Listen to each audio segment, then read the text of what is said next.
आदरणीय बड़े भाई भोला अंसारी जी दिल्ली से चल करके आए इस प्रचार में पूरे देश के अंदर अपने नाम को रखने वाले, पहचान को रखने वाले मोहित शर्मा जी छोटे भाई हमारे पश्चिम बंगाल से चल करके आए, रविकांत घाटी जी, समय बहुत कम है, हमारे सीनियर लीडर सब इस मंच पर है।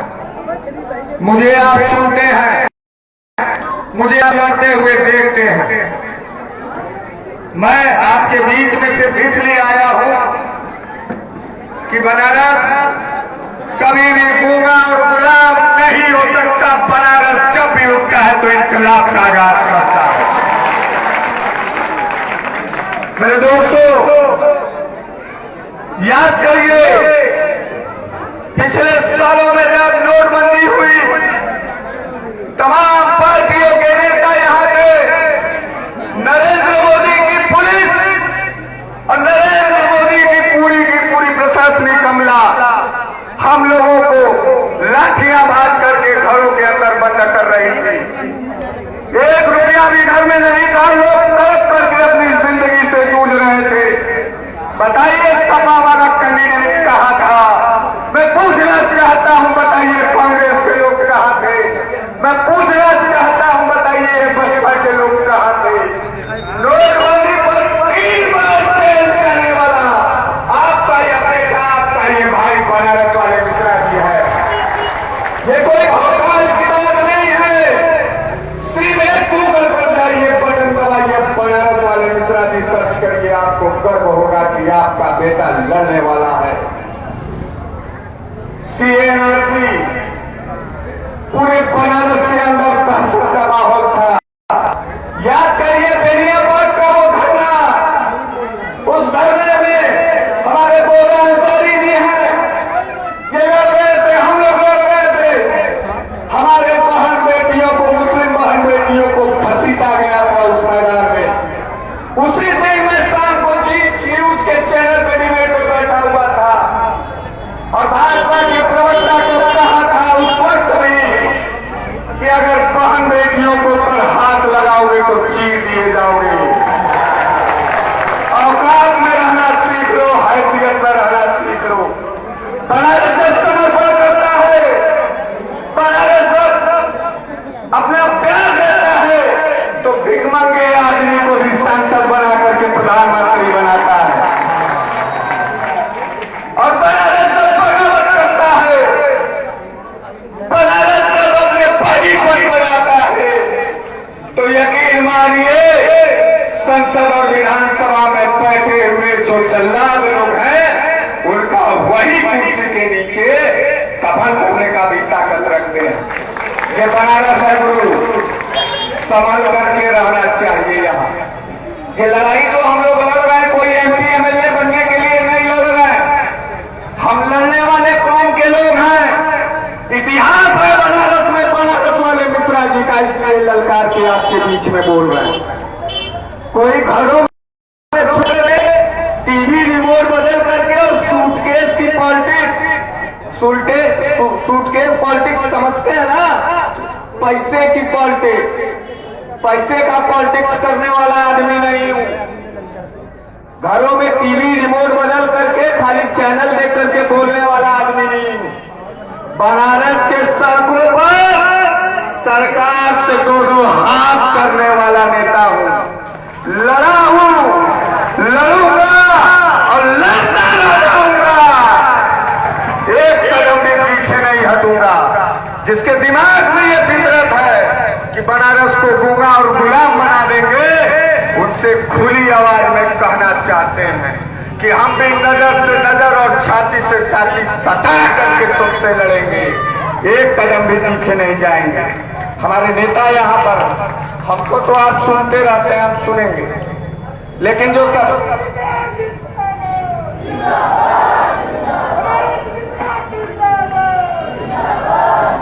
आपको बता दें, सन 2005 का एक घटना, बनारस के अंदर राम मनोहर लोहिया पीजी कॉलेज के छात्रों का एक आंदोलन चल रहा था। मैं छात्र नेता हुआ करता था और यही मुलायम सिंह यादव जी की सरकार थी। 30 सितंबर 2005 के समय पे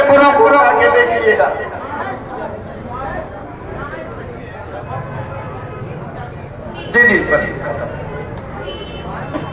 तो हम लोग कहीं भी लड़े डरे नहीं, भागे नहीं। हमारे नेता यहाँ पर हैं, हमारे नेता को सुनिए, उनके मिजाज को सुनिए। हमारे दोनों नेता यहाँ उपस्थित है, मैं बाद में भी मिल लूंगा। बस खाली एक निवेदन है कि 7 तारीख को 6 नंबर का चुनाव चिन्ह पतन का बटन इस तरीके से दबाइएगा कि नफरतबाजों के कानों से खून निकल जाए और लोगों के दिलों में मजलिस का तासर फैल जाए। इनकलाब जिंदाबाद। हमारे बीच में वारिस पठान साहब हैं।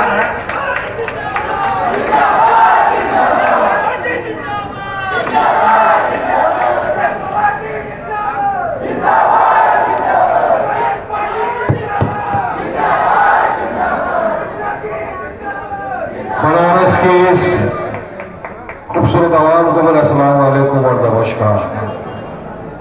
आज का ये जलसा इंतखाबी जलसा है, चुनावी जलसा है। उत्तर प्रदेश में चुनाव है, 6 फेज चुनाव के खत्म हो गए हैं और अब एक आखिरी फेज बचा है जो 7 तारीख को है।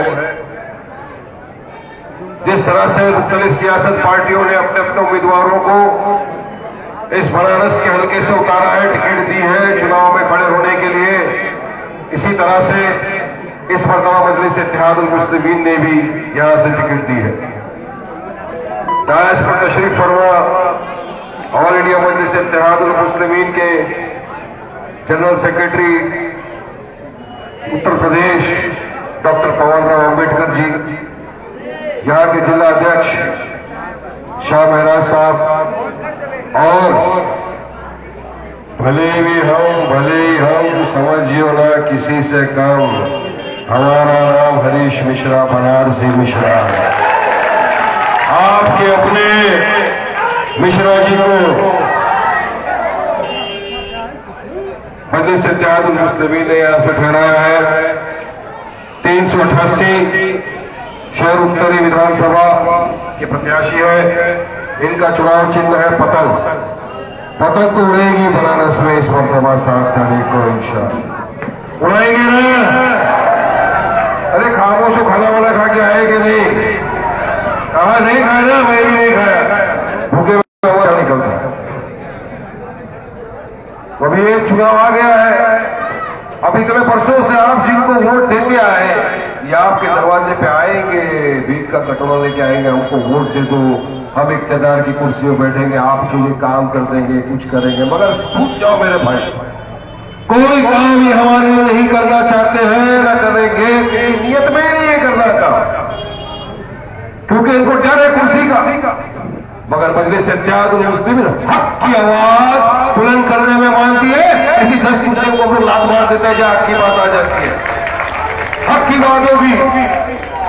जब हमारे सदर ने सोचा था कि हम उत्तर प्रदेश में चुनाव लड़ेंगे, हम यहाँ पे मेहनत कर रहे हैं पिछले 7-8 साल से, गांव गांव बस्ती बस्ती हर कस्बे में हमारा ग्रास रूट लेवल के ऊपर काम हुआ है, हमारी बॉडी तैयार हुई है।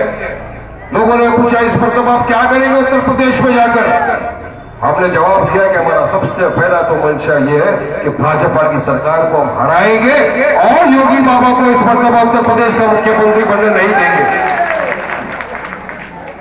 हम एजुकेशन पे बात करने आए, विकास का बात करने आए, विकास का काम करने आए हैं। और इतने सालों से जो हमारे वोट लेकर हमारे वोट को अपने बाप की जागीर समझकर सत्ता में बैठे हैं, इनसे हमारा हिसाब लेने आए हैं। हमको हिस्सेदारी चाहिए। हमारे सदर ने कहा ये हिस्सेदारी की लड़ाई, बराबरी की लड़ाई, हमको भी हमारा हिस्सा चाहिए।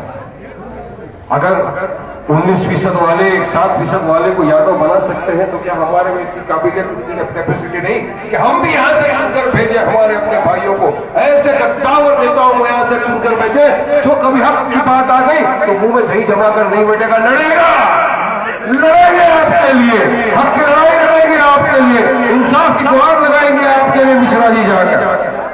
अभी इन्होंने बताया कि किस तरह से नोटबंदी के वक्त पे इन्होंने काम किया था, किस तरह जब कोविड का दूसरा काल आ गया तो उस वक्त इन्होंने काम किया था, क्योंकि उस वक्त योगी सरकार ने कोई काम नहीं किया। मेरे भाइयों दोस्तों, हमने हमारी आंखों से देखा। आज भी मैं गंगा घाट के ऊपर गया था, मैंने वहां भी कहा कि यही गंगा घाट है जहां पर हमने देखा देखा है हमारे हिंदू भाई बहनों की लाशों को तैरते हुए कोविड के दूसरे काल में, उनको शमशान में जलाने के लिए लकड़ी नहीं दी गई थी। सोचो, थी नहीं योगी सरकार के पास, ये हालत कर दी थी इन लोगों ने। लोग इनसे सवाल करते हैं कि योगी जी इतनी सारी लाशों का जिम्मेदार कौन? तो योगी जी बात करते अब्बा जान, भाई जान, चाचा जान, औरत जान। जवाब नहीं है इनके पास। हम सवाल करते हैं पेट्रोल डीजल गैस के बढ़ती हुई महंगाई की तरफ, क्योंकि मुझे मालूम है कि बनारस की मेरी आवाम, मेरे भाई बहन लोग जो यहाँ है, ये यहाँ पर स्कूल में, कॉलेज में, दफ्तर में टांगे और घोड़ागाड़ी में तो नहीं जाते हैं ना, बैलगाड़ी में तो नहीं जाते हैं।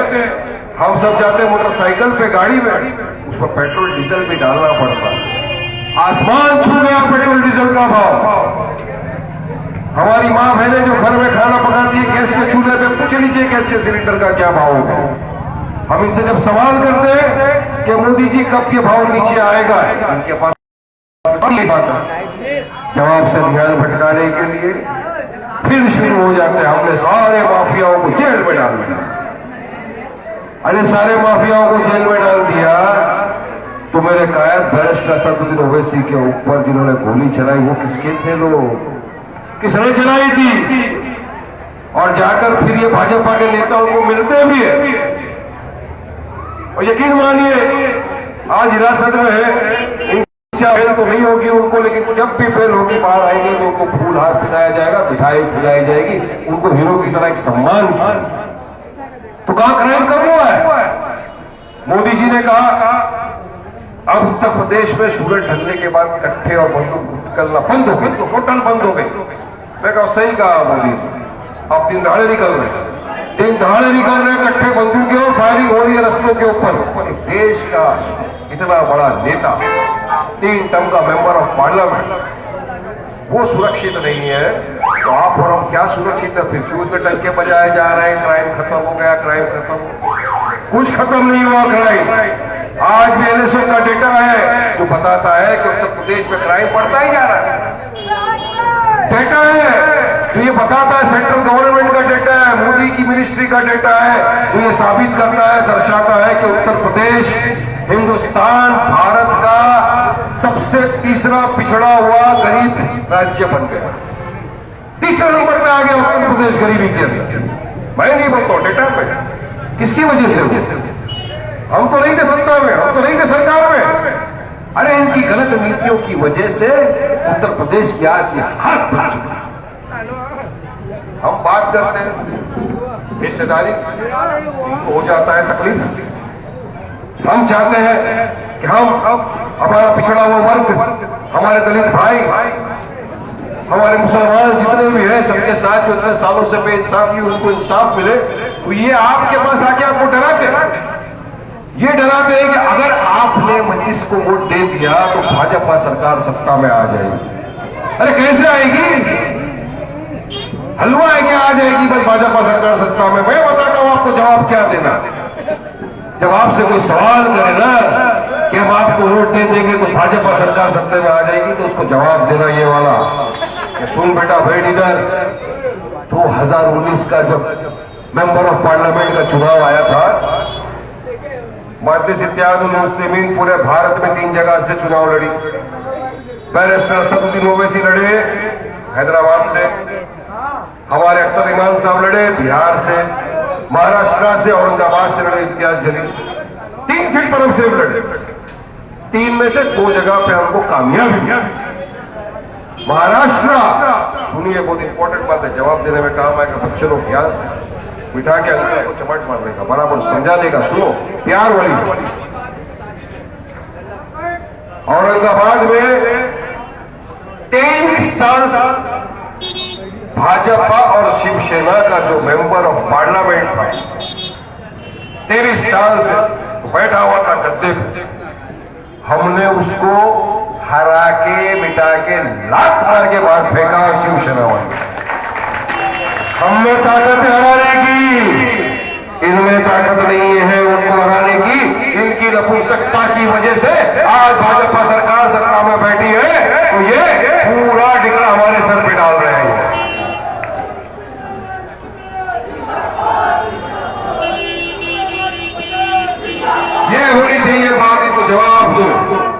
संविधान के दायरे में रहकर अपनी बात रखते रहना चाहिए।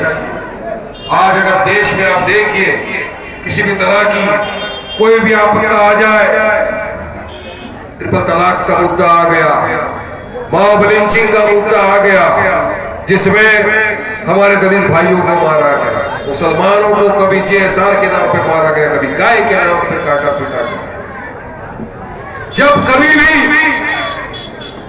मजलूमों के न्याय की बात आई कि उनको न्याय मिलना चाहिए, कोई आवाज नहीं उठाई, चाहे हिजाब का मुद्दा निकला। अगर आवाज किसी ने उठाई तो कोई और नहीं, सिर्फ और सिर्फ हमारे कायद बैरिस्टर का सब ओवैसी समझिए। अरे दादरी में बोले ओवैसी, बाबरी में बोले ओवैसी, मॉब लिंचिंग में बोले ओवैसी, CNRC पे बोले ओवैसी, ट्रिपल तलाक पे बोले ओवैसी, हिजाब पे बोले ओवैसी, मजदूरों की लड़ाई लड़े ओवैसी, हमारे दलित भाइयों की लड़ाई लड़े ओवैसी, OBC बैकवर्ड सबके लिए लड़ाई लड़े ओवैसी। सबके लिए अगर लड़ाई लड़े ओवैसी तो आपके वोट का असर अंदाज भी तो ओवैसी हुआ ना। फिर ओवैसी को क्यों वोट नहीं? फिर ऐसे नट्टू ठहरों को क्यों वोट दें हम? क्या सिर्फ सत्ता में बिठाने के लिए? अब हम दरी नहीं बिछाएंगे किसी की, अब उनसे बिछवाएंगे दरी इंशाअल्लाह। हमको सेक्युलरिज्म का सर्टिफिकेट देते हैं। अरे ये भारत की खूबसूरती का सर्टिफिकेट है मेरा भाई, देखो यार खड़ा, ये हरीश मिश्रा। अरे हमने कभी किसी जात पात के ऊपर कभी नहीं कहा किसी ने, हम तो हमेशा सबको साथ में लेके जाने की बात करते हैं। हम पे ये इल्जाम ये भी लगाओ, कोई फर्क नहीं पड़ता। आज देश दुनिया देख रही है ना कि मजलिस से इत्तेहाद मुस्लिमीन की पार्टी से कौन लड़ रहा है? हमारा भाई हरीश मिश्रा लड़ रहा है। हमको बोले कितने को टिकट दिया? अरे मिश्रा जी सुनिए, आप जीतेंगे इंशाल्लाह। यहाँ से गुजरात में मैं गया था हमारी पार्टी के मजलिस से इत्तेहाद मुस्लिमीन लड़ने, 40 दिन हमारे पास वक्त था, 40 दिन हमने बॉडी तैयार करी, क्रिकेट को ढूंढा पूरी गुजरात में, तो हम जा नहीं सके। हमने 32 सीटों पे गुजरात के अंदर चुनाव लड़ा, जिसमें हमने 11 हमारे नॉन मुस्लिम हिंदू भाई बहनों को टिकट दी। गूगल पे सब चेक कर सकते हैं।